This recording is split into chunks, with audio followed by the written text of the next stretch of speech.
Leo sisi tunajua baada ya Al-Qur'an Al-Karim kitabu kilichokuwa sahihi zaidi ni sahihi ya al-Imam al-Bukhari. Je, unajua ndugu yangu kuwa nuskha ambayo kwamba ndio sahihi zaidi katika nuskha za sahihi ya al-Imam al-Bukhari ni nuskha iliyopokewa na mwanamke Karima al-Marwaziyya? Wengi wetu hawalijui hilo.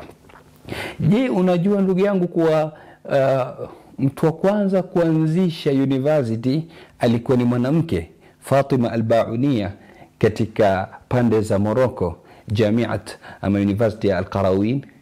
Je, unajua ndugu yangu kuwa taasisi kuu ya elimu ya falaki ulimwenguni, elimu inayojulikana kama astronomy, imemkirimu moja katika maulama wakubwa, Fatima al-Madrijiyya, ambaye kwamba alikuwa ni mwanachuoni mkubwa katika falaki na alikuwa na mchango mkubwa katika michoro ya kuonesha namna ya kushikwa jua na kushikwa mwezi na mengineo, kama tutakavyokuja kuona huko mbele.